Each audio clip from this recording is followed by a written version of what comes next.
Selamat pagi Ibu Guru dan teman-teman sekalian. Perkenalkan, nama saya Margarete Yevtanovsky Friti Simanjuntak dari kelas 11 Kimia 1, nomor absen ke-21.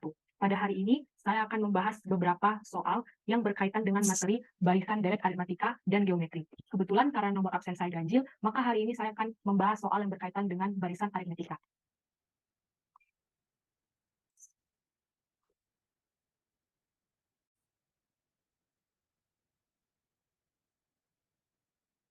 Adapun beberapa jenis soal yang akan saya bahas hari ini ada 3. Yang pertama di bidang fisika, yang kedua di bidang teknologi, dan yang ketiga di kehidupan kita sehari-hari.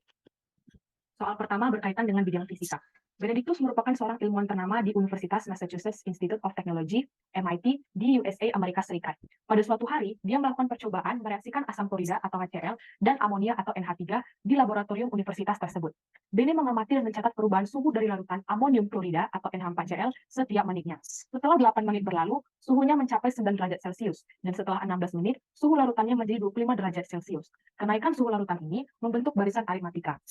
Adapun pertanyaannya ada 2. Yang pertama, tentukan kenaikan suhu larutan tersebut per menitnya.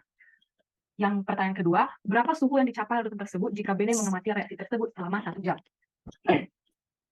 Untuk jawabannya, pertama diketahui. Setelah 8 menit, suhu larutan mencapai 9 derajat Celcius. Lalu setelah 16 menit, suhu larutan mencapai 25 derajat Celcius. Maka dalam kalimat matematika bisa ditulis seperti berikut ini. U8 atau suku ke-8 itu sama dengan 9, dan U16 atau suku ke-16 itu 25. Jadi, N di sini itu sama dengan menitnya. Jadi, U8 berarti dia U ke-8, menit ke-8, berarti itu 9 derajat Celcius, dan N-nya 16, berarti U16 atau pas dia 16 menit, itulah mencapai 25 derajat Celcius. Nah, kemudian yang ditanya itu, yang pertama kenaikan suhunya berapa derajat Celcius, atau kita sebut dengan beda ya, D. Dan yang pertanyaan kedua itu, suhu setelah 1 jam, berapa derajat Celcius. Atau 1 jam itu kita konversikan menjadi menit, sehingga 60 menit, maka ditanya adalah U ke-60-nya. Nah, jawabannya, untuk bagian A, diketahui di soal bahwa kenaikan suhu membentuk barisan aritmatika. Maka untuk mencari suku ke N, kita pakai rumus ini. UN sama dengan A atau U1 ditambah N kurang 1 kali beda. Lalu kita substitusi data diketahui dari soal ke persamaan yang UN ini, seperti berikut. Persamaan pertama itu adalah 9 sama dengan A tambah 7B. Ini dari suku ke-8 kan. Kemudian yang persamaan kedua itu 25 sama dengan A ditambah 15B. Ini yang suku ke-16.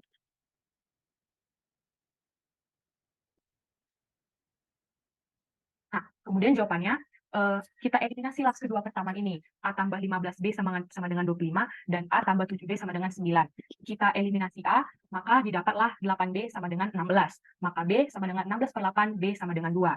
Jadi, diperolehlah beda atau kenaikan suhu lautan ini sebesar 2 derajat Celcius.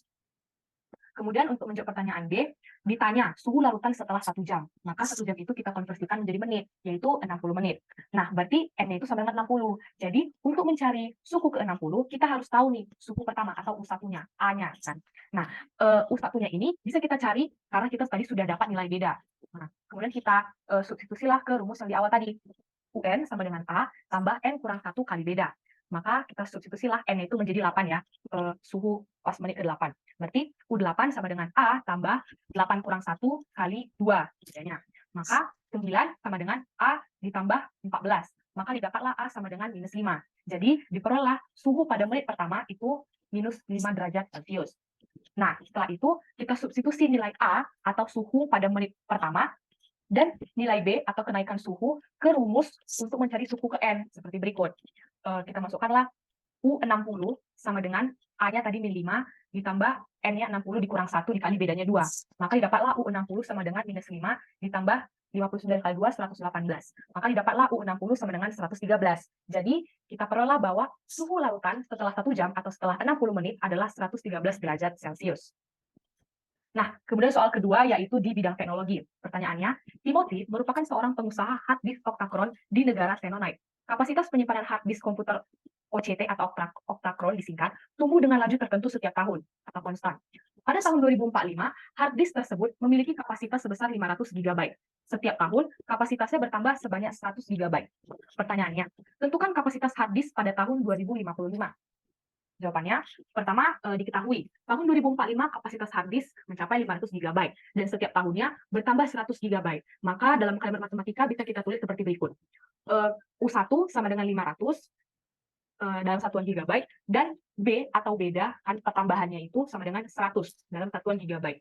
Nah, yang ditanya kapasitas hard disk pada tahun 2055 sama dengan titik-titik gigabyte.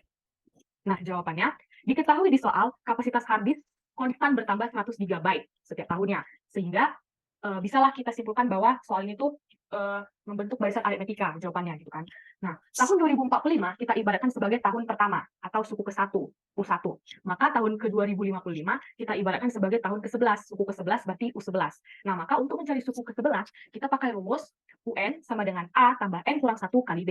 Nah, kemudian bisalah kita substitusi data diketahui di soal ke rumus yang ini, UN ini. Dapatlah seperti ini.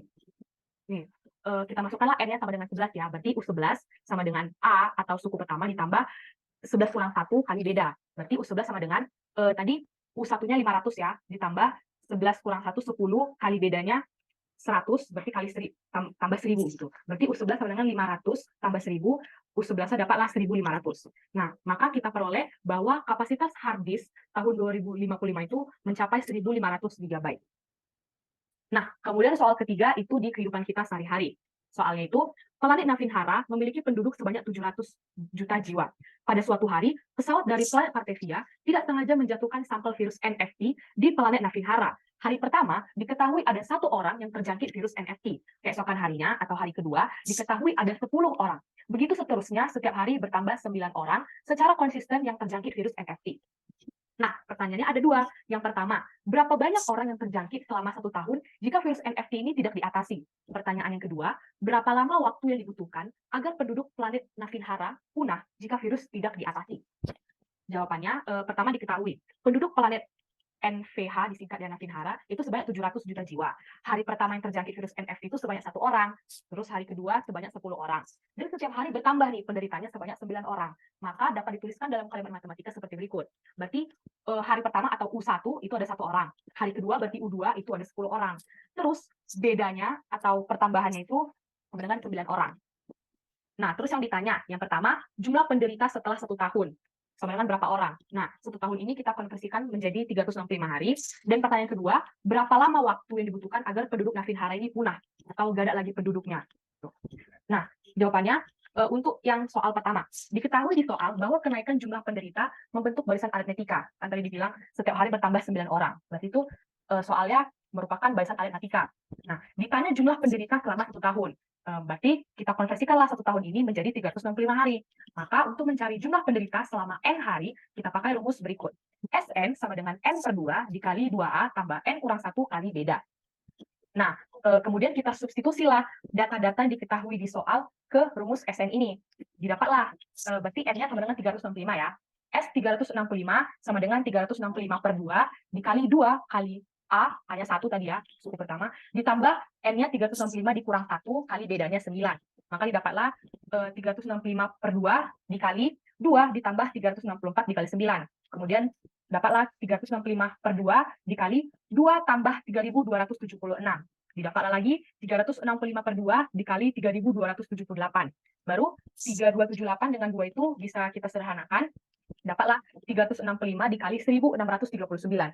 Maka didapatlah hasil akhirnya S365 sama dengan 598.235. Nah, berarti kita perolehlah bahwa jumlah penderita virus NFT kalau tidak diatasi nih selama 1 tahun terdapat 598.235 jiwa yang menderita virus NFT ini atau hampir 600.000 orang lah dalam 1 tahun gitu. Nah, untuk pertanyaan B, untuk mencari lama waktu agar penduduk Navinhara punah, kita hanya perlu membagikan total penduduk planet Navinhara terhadap jumlah penderita selama 1 tahun. Kalau kita mau tahu berapa lama dalam 1 tahun. Nah, berarti tinggal kita substitusi aja. E ini simbol berapa lama waktunya gitu kan. Berarti T sama dengan 700 jiwa total penduduk planet Navinhara dibagi penderita selama 1 tahun 598.235 orang. Maka dapatlah T sama dengan 1170. Jadi kita peroleh bahwa waktu yang dibutuhkan agar penduduk planet Navinhara ini punah adalah sekitar 1170 tahun. Sekian pembahasan soal-soal tentang barisan aritmetika dari saya. Saya mohon maaf jika ada kesalahan kata. Terima kasih atas waktu dan perhatiannya. Dadah. Terima kasih, Bu.